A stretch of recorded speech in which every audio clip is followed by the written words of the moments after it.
মহিলা আমি তোমাদেরকে জাহান্নামের আগুনে দেখলাম। বেশিরভাগ মহিলারা জাহান্নামের আগুনে জ্বলছে পড়ছে, হাউমাউ করে চিৎকার করে। আমি জাহান্নামের আগুনে নজর করলাম, বেশিরভাগ নারী আর নারী, বেশিরভাগ মহিলা জাহান্নামের আগুনে জ্বলছে।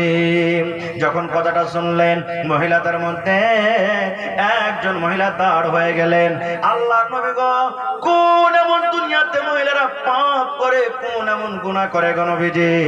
আপনি বলেন মহিলা তোমরা দান করো, তোমরা সাদকা করো, কারণ তোমাদেরকে জাহান্নামের আগুনে আমি বেশিরভাগ জ্বলতে পড়তে দেখলাম।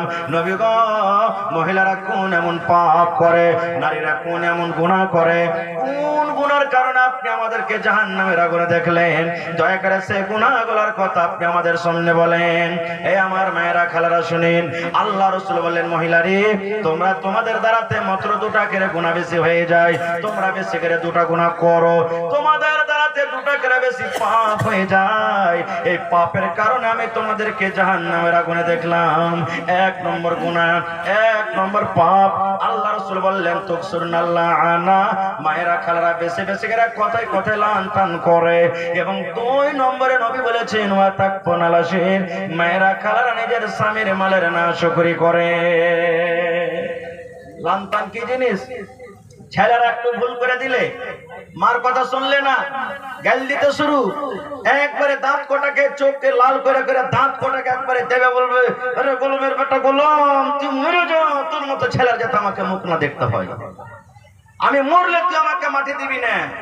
কিংবা হঠাৎ করে আমার কোনো মা খালা দাদি নানি গম দিয়েছে, মাকে দিয়েছে, ধান দিয়েছে রোদে শুকাইতে, মেঘ গেল ভিজে গেল, বলবে আল্লাহ এতদিন পর্যন্ত মেঘ হলো না, আর আই ধান কোটা শুকাইতে দিয়েছি তো মেঘ এসে ভিজিয়ে দিলে।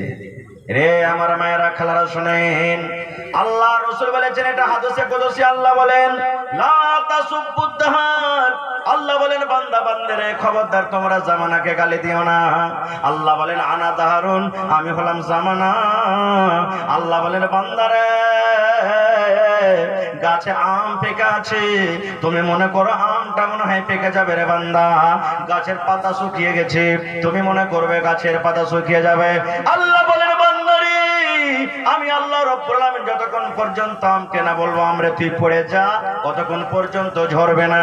আল্লাহ বলেন বান্দারে আমার বিনা অনুমতিতে বিনা আদেশে বাতাস চলে না, হাওয়া চলে না, আমার বিনা আদেশে ঠান্ডা হয় না, আমার বিনা আদেশে মেঘ হয় না।